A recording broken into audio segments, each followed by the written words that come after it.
నమస్తే, welcome to burning issue. ఒకప్పుడు అదొక కళ, ఆ తర్వాత కన్నీరు. కానీ ఇప్పుడు అదే నేల మీద ఆకాశ హార్మ్యాలు తలెత్తుతున్నాయి. 5 ఏళ్లు ఆగిపోయిన చోటే మళ్ళీ అడుగులు పరుగులు పెడుతున్నాయి. నాడు ముళ్ల కంపలు, నేడు మహానగర సంకల్పాలు. 5 కోట్ల మంది గుండె చప్పుడు. అమరావతి మళ్ళీ ఊపిరి పోసుకుంటోంది. బ్రేక్ పడిన రాజధాని ప్రయాణం నేడు టేకాఫ్ ఎలా తీసుకుంది? కూటమి ప్రభుత్వ స్పీడ్, కేంద్రం ఇస్తున్న బూస్ట్ వెరసి అమరావతి అందరి నగరంగా ఎలా మారుతోంది? ఆ దిశగా పడుతున్న అడుగులు ఏంటి? ఆ విశేషాలేంటో చూద్దాం.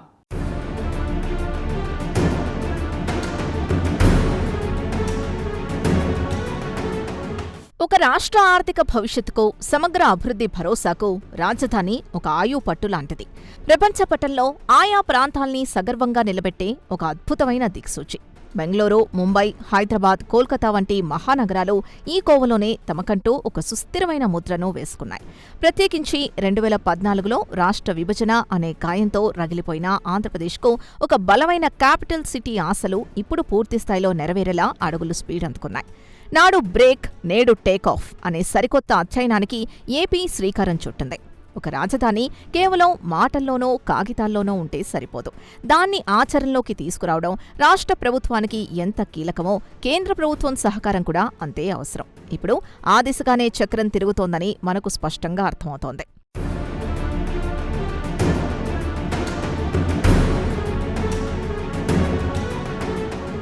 తెలుగు రాష్ట్రాలు విడిపోయి దాదాపు 12 ఏళ్లు కావస్తోంది. ఈ సుదీర్ఘ ప్రయాణంలో ఎన్నో ఒడిదుడుకులు, మరెన్నో రాజకీయ క్రీడలు జరిగాయి.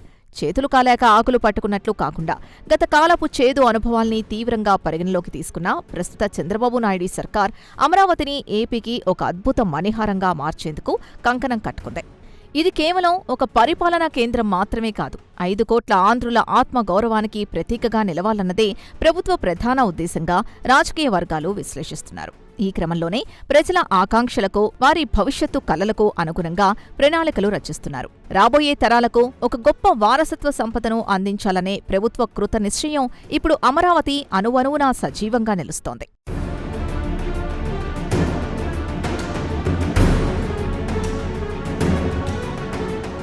తొలినాళ్లలో రాజధాని నిర్మాణ తంతుపై అప్పటి ప్రతిపక్ష వైసీపీ చేసిన ప్రచారం అంతా ఇంతా కాదు. అమరావతి కేవలం ఒక సామాజిక వర్గానికే పరిమితమంటూ చేసిన ఆరోపణలు నాడు టీడీపీ సర్కార్కు తీవ్ర డ్యామేజ్ చేశాయి. ఆ నెగటివ్ నెరేటివ్ ప్రజల్లోకి తీసుకెళ్లడంలో అప్పటి ప్రతిపక్ష నేత, వైసీపీ అధినేత జగన్ సక్సెస్ అయ్యారనే చెప్పాలి. కానీ నేటి కూటమి ప్రభుత్వం ఈ విషయంలో అత్యంత అప్రమత్తమైంది. రాజధాని అంటే కేవలం ఒక వర్గానికో, మతానికో సంబంధించింది కాదని, అది యావత్తు ఆంధ్రజాతికి చెందిన అంశమని ప్రజల్లోకి బలంగా తీసుకెళ్తోంది. అమరావతి అంటే ఇది అందరి రాజధాని అనే సార్వజనీన భావనను ప్రతి ఒక్కరి గుండెల్లో నాటేందుకు ముఖ్యమంత్రి చంద్రబాబు వ్యూహాత్మకంగా వేస్తున్న అడుగులు నేడు సర్వత్రా ప్రశంసలు అందుకుంటున్నాయి.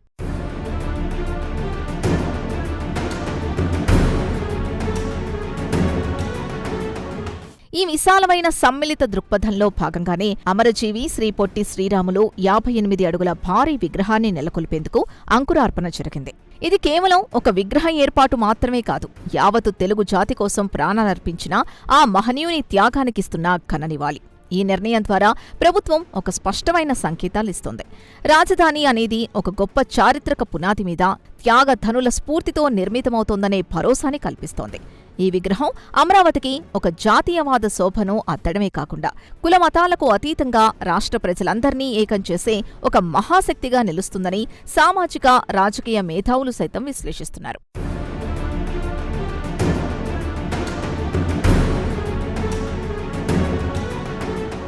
అందరి రాజధానిగా అమరావతిని తీర్చిదిద్దే ఈ చారిత్రక క్రమంలో ఆధ్యాత్మికతకు, సర్వమత సమ్మతానికి ప్రభుత్వం పెద్దపీట వేస్తోంది. ప్రపంచం నలుమూలల నుంచి భక్తుల్ని విశేషంగా ఆకర్షించే కలియుగ దైవం తిరుమల వెంకటేశ్వర స్వామివారి ప్రతిరూప ఆలయం అమరావతిలో అంగరంగ వైభవంగా రూపుదిద్దుకుంటోంది. అంతేకాదు, ప్రభుత్వం ఏ ఒక్క వర్గానికో పరిమితం కాదని స్పష్టం చేస్తూ మైనారిటీ సోదరుల సౌకర్యార్థం హజ్ హౌస్ నిర్మాణానికి సైతం పచ్చజెండా ఊపారు. రాష్ట్రంలోని ప్రజలందరి అభీష్టాల్ని, విశ్వాసాల్ని సమానంగా గౌరవిస్తున్నామనేది దీని ద్వారా స్పష్టంగా అర్థమవుతోంది. అభివృద్ధి అంటే కేవలం కాంక్రీట్ భవనాలు కాదు, మానవ సంబంధాలు, మత సామరస్యాల అందమైన కలయిక అని ఈ చర్యలు నిరూపిస్తున్నాయి.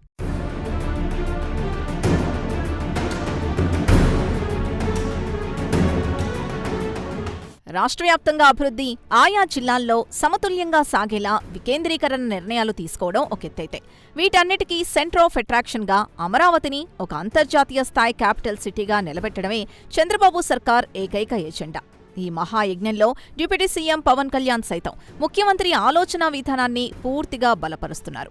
అభివృద్ధికి అత్యంత కీలకమైన నిధులు, మౌలిక వసతుల కల్పన కోసం కేంద్ర ప్రభుత్వాన్ని ఒప్పించడంలో పవన్ తన వంతు క్రియాశీలక పాత్రను పోషిస్తున్నారు. స్పష్టమైన విషయంతో, కేంద్ర రాష్ట్ర ప్రభుత్వాల సమన్వయంతో అమరావతి అంటే ఏ ఒక్కరిది కాదు, ఇది అందరి నగరం అనుకునేలా వారు కలిసికట్టుగా పావులు కదుపుతున్న తీరు రాష్ట్ర రాజకీయాల్లో ఒక సానుకూల వాతావరణాన్ని సృష్టిస్తోంది.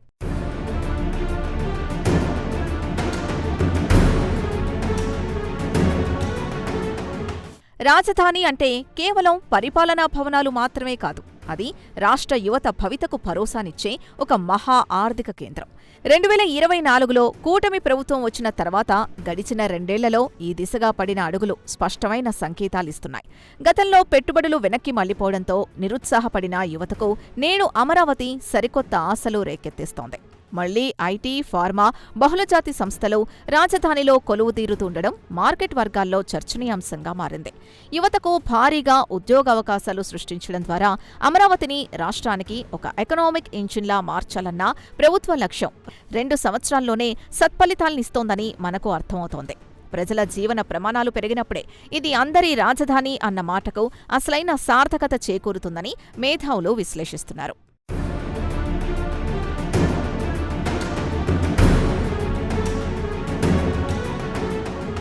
నిజమే, ఒక రాజధాని అంటే కేవలం ప్రభుత్వ భవనాలు కాదు, రాష్ట్ర యువతకు భరోసానిచ్చే ఆర్థిక ఇంజన్. కూటమి ప్రభుత్వం ఇప్పుడు ఆ దిశగానే అడుగులు వేస్తోంది. కానీ అమరావతి ప్రయాణం మొదటి నుంచి ఇంత సాఫీగా సాగిందా? లేదు. ఒకప్పుడు ఇదే రాజధానిపై రాజకీయ మేఘాలు కమ్ముకున్నాయి. 3 రాజధానుల పేరుతో అడ్డంకులు పడ్డాయి. ఆ చీకటి రోజుల్లో అసలేం జరిగింది? అమరావతి కల ఎలా చెదిరింది?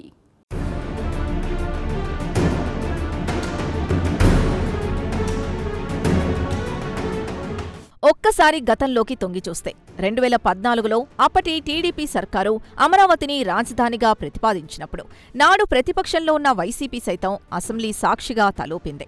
కానీ అనూహ్యంగా 2019లో ఫ్యాన్ పార్టీ విజయ ఢంకా మోగించి సీఎం పీఠాన్ని వైఎస్ జగన్ అధిష్ఠించిన తర్వాత పరిస్థితులు పూర్తిగా తారుమారయ్యాయి. నాడు తామే స్వయంగా ఓకే చేసిన రాజధాని ప్రతిపాదనపై వైసీపీ అధినేత అనూహ్యంగా యూటర్న్ తీసుకున్నారు. గత ప్రభుత్వ నిర్ణయం సహేతుకంగా లేదంటూ కొత్తగా 3 రాజధానుల ప్రతిపాదనను తెరపైకి తీసుకురావడం అప్పట్లో దేశవ్యాప్తంగా పెద్ద చర్చనీయాంశంగా మారింది. ఇక్కడే దశాబ్దాల ఆంధ్రుల రాజధాని కలల ఆశలకు, అభివృద్ధికి ఒక్కసారిగా బ్రేక్ పడేలా రాజకీయ పరిణామాలు మారిపోయాయి.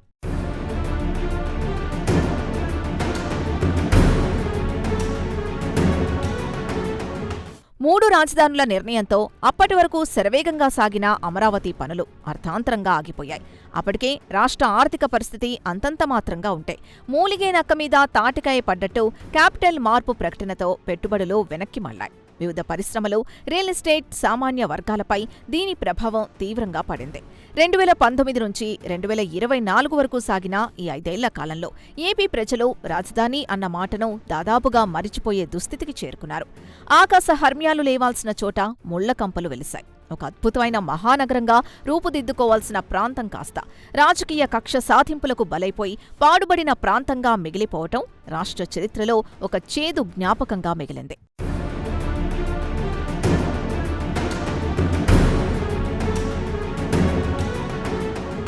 చీకటి తర్వాత వెలుగొచ్చినట్లు 2024 ఎన్నికల్లో ప్రజలు తిరిగి చంద్రబాబుకు పట్టం కట్టడంతో కూటమి ప్రభుత్వం భారీ మెజారిటీతో అధికారంలోకొచ్చింది.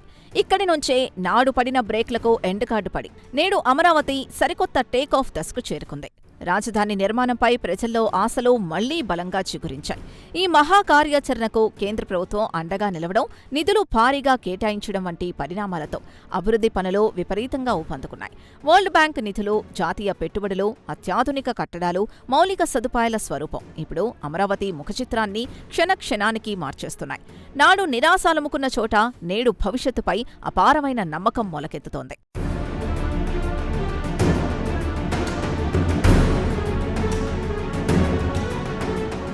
రాజధాని నిర్మాణానికి ఊతమిచ్చేలా గడిచిన 2 ఏళ్లుగా కేంద్ర ప్రభుత్వం అందిస్తున్న క్షేత్రస్థాయి సహకారం ఇక్కడ ప్రధాన చర్చనీయాంశం.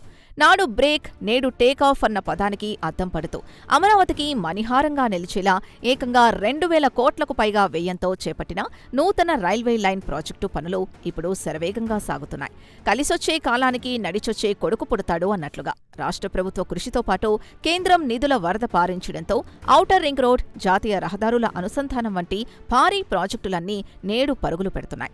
దేశ నలుమూలల నుంచి అమరావతికి అత్యుత్తమ కనెక్టివిటీ ఏర్పడటం వ్యాపార, వాణిజ్య రంగాలకు ఎంతగానో దోహదపడుతుందని ఆర్థిక నిపుణులు విశ్లేషిస్తున్నారు.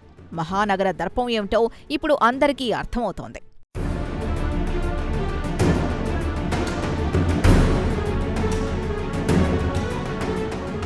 ఇక్కడే విషనరీ లీడర్ చంద్రబాబు నాయుడులోని అపారమైన సీనియారిటీ, దార్శనికత మరోమారు ప్రపంచానికి బయటపడేలా చేసింది. అధికారం ఎవరికీ శాశ్వతం కాదు, కానీ రాష్ట్ర ప్రజలకు అమరావతిని శాశ్వత రాజధానిగా నిలబెట్టాలన్న ఆయన కోరిక బలీయంగా మారింది.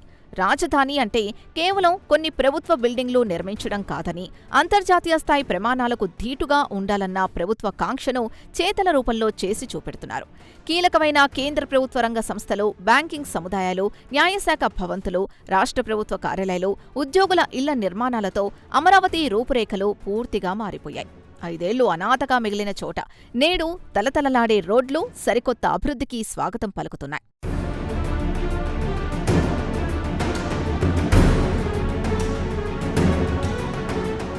గత 2 ఏళ్ల పరిణామాల్ని నిశితంగా గమనిస్తే అమరావతి రూపురేఖలు ఎంత వేగంగా మారుతున్నాయో మనకు స్పష్టంగా అర్థమవుతోంది. ఇక్కడే మనం మరో కీలక విషయాన్ని కూడా గమనించాలి. రాజధాని ప్రాముఖ్యతను దేశవ్యాప్తంగా అందరూ గుర్తించేలా ఈ ఏడాది రిపబ్లిక్ డే ఉత్సవాలను అమరావతిలో రాష్ట్ర ప్రభుత్వం అత్యంత ఘనంగా చేపట్టింది.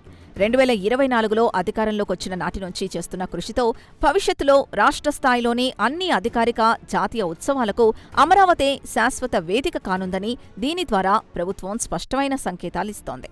ఒకవైపు అత్యాధునిక క్యాపిటల్ సిటీ హంగులు కల్పిస్తూనే దేశంలోని ఇతర మహానగరాలకు ఏమాత్రం తీసిపోని విధంగా అమరావతిని నిలబెట్టాలన్న చిత్తశుద్ధి ఈ 2 ఏళ్లలో బలంగా కనపడుతుందని విశ్లేషిస్తున్నారు. ఇది రాజకీయ స్థాయిలో కూడా పెద్ద చర్చనీయాంశంగా మారింది.